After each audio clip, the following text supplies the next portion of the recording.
This is All the Right Marketing, a publishing podcast by Cardinal Rule Press. Now, here's your host, Maria Dismondy. Hello, ladies and gentlemen. Welcome back to All the Right Marketing, a podcast where we talk with different individuals in the book industry, whether it is aspiring writers, published authors, publishers, bookstore owners, librarians. We like to talk about how they get their books and their products in front of readers. That's always what we're trying to do. So today we have guest Sarah Aronson, who writes books for kids and teens, and also will be writing for adults soon. We're going to hear all about her journey. She loves working with other writers at the Highlights Foundation to help share their stories. Welcome, Sarah. Thank you so much. Now, Sarah, where are you tuning in? Yes, nice to have you here too. Where are you tuning in from? Chicago, Illinois. Oh, is it chilly there right now? It is quite chilly, and I'm on the 36th floor, so I'm looking out at a very gray lake. Oh my goodness, that's beautiful. That's wonderful. Amazing. I'm in Michigan on the first floor, and it's cold. Well, let's dive into this. You began writing on a dare. What? Tell me about that. Indeed. So I began my career as an exercise physiologist and then later as a physical therapist. And I was teaching a spinning class in the year 2000. And as you and all your listeners will soon figure out, I talk a lot. And somebody came up to me after the class was over and said, "You should be a writer. You should go home and write a book because you're funny." And I went home and my daughter Rebecca was reading Esperanza Rising. And Elliot was reading Bunnicula for about the 100th time. I think he read that book every day for a year.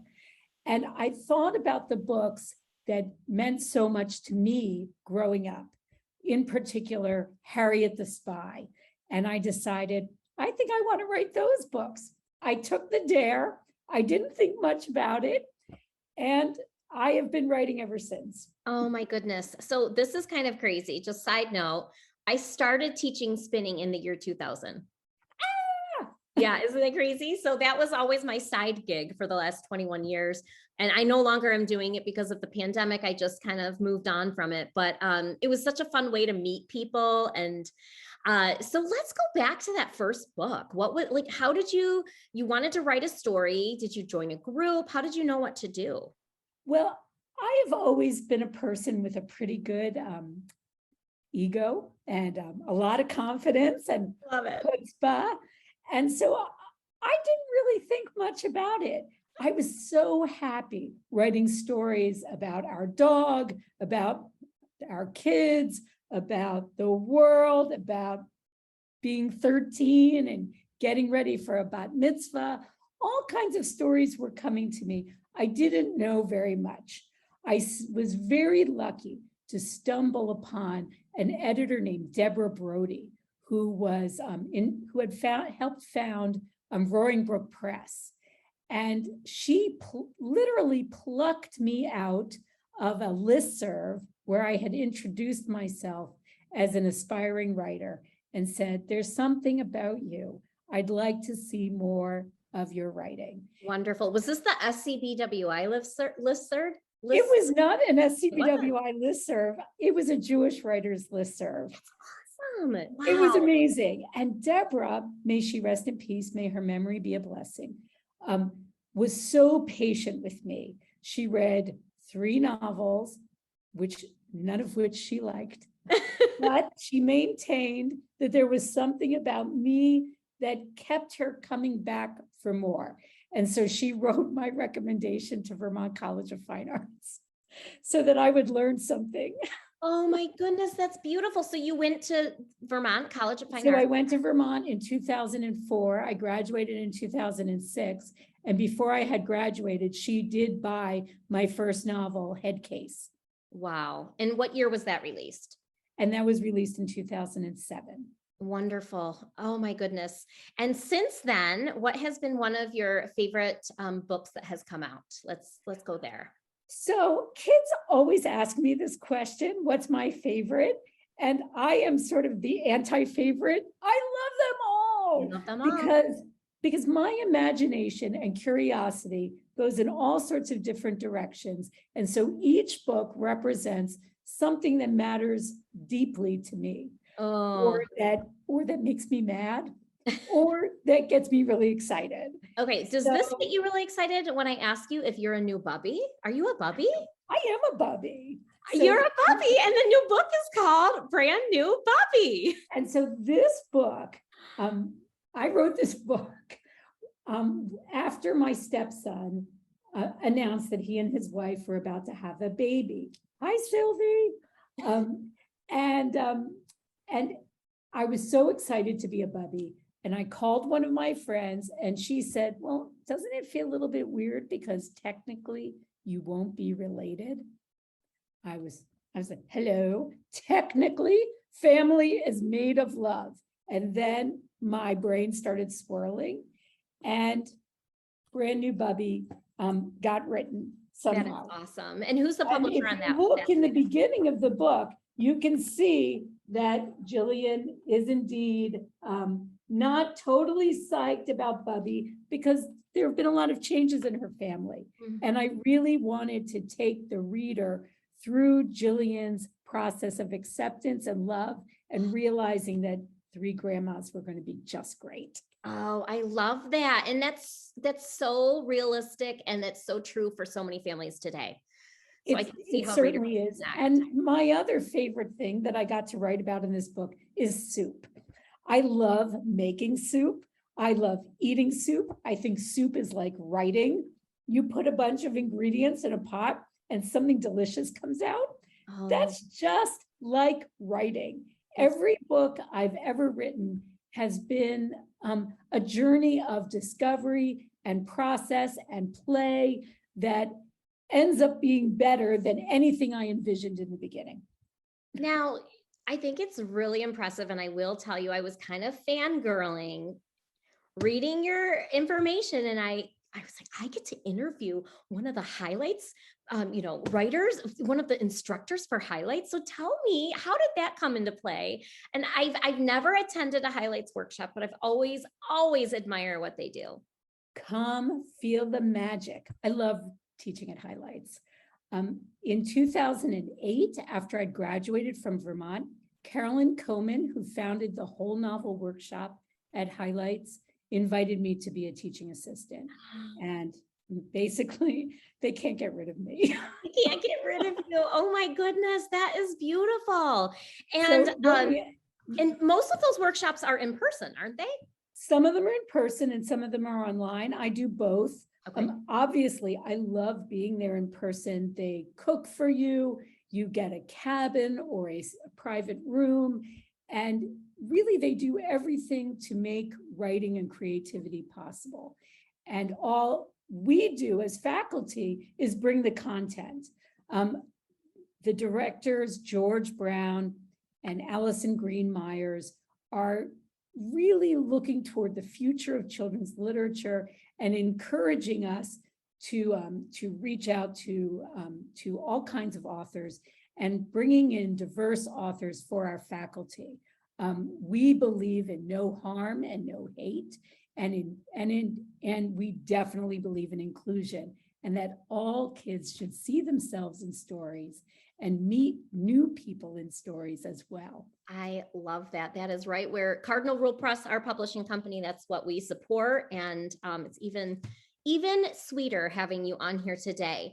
Now, when you're teaching other writers, there's a big part of how play has really come into your teaching. So tell us a little bit more about that. So play is often a word that is associated with kids, but play and joy and confidence are essential for anything you write. So I encourage all of my, I'm going to call them students, but they're really peers and colleagues, okay, because we're all on this journey together, to put aside their fears, put aside that resistance, put aside that internal editor, and open your curiosity and your heart and your soul to what matters to you. Get rid of the expectations, that desire for product, and instead embrace the moment and the process. Find that joy. Figure out what you want to say. One of the things I loved about writing this book was my message at the end. Tell us the title, because not everyone will be able to see it. Just like Rube Goldberg, the incredible true story of the man behind the machines. Rube Goldberg was a master of play. And when you look at a Rube Goldberg contraption, you see how one thing leads to another, and to get to a surprising and inevitable ending, which is lots of fun and brings joy and laughter. I teach this way, and my message at the end of the book is figure out what you want, work as hard as you can, and most of all, have a great time getting there, just like Rube and just like me.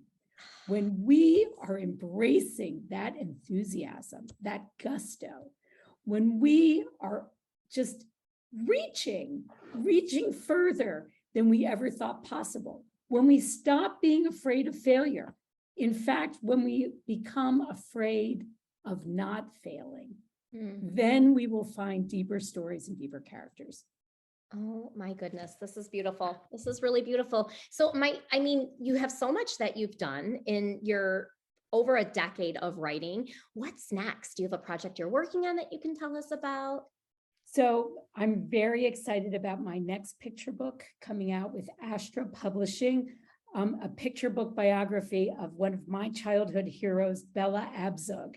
The title is called Absoglutely, which was one of her campaign slogans.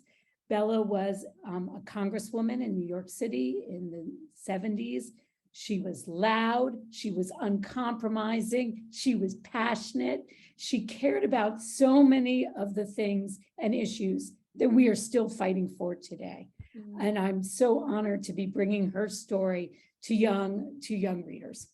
I'm right now, I've completed a revision of an adult novel. Is this the first one? To write all the novel. I was going to say, is this your first adult novel? Yes. And what is that one about? Are you allowed to tell us, or has it?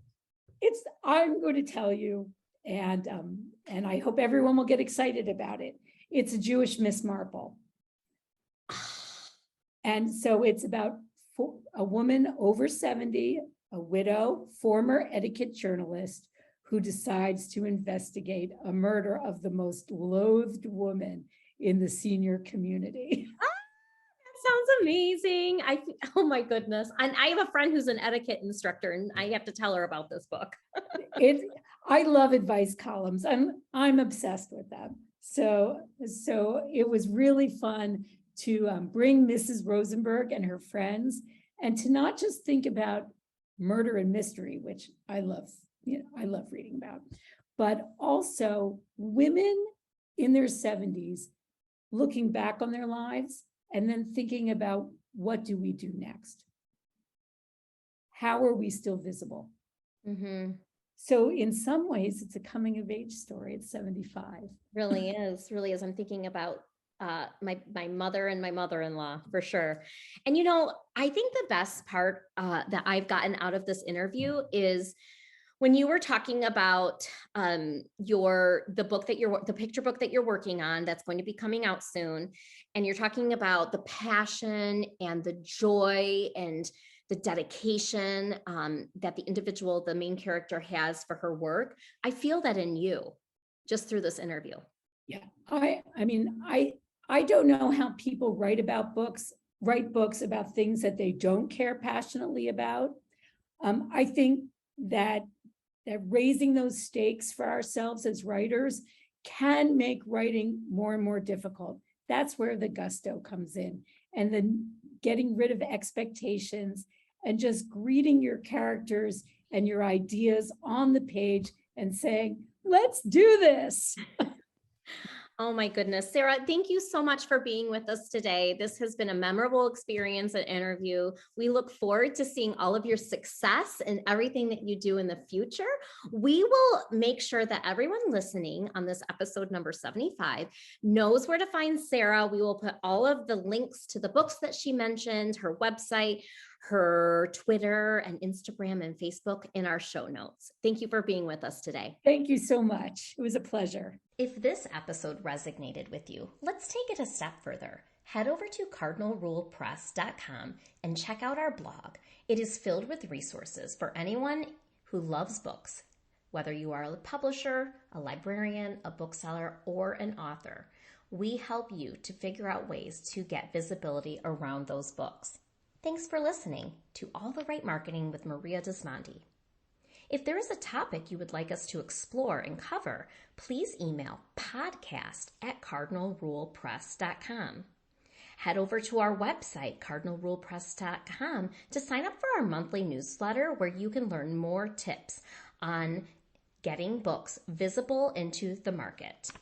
Last but not least, follow us on Instagram for a daily dose of all things books. If you enjoyed this episode, rate and review or share with a friend or colleague. Thanks so much.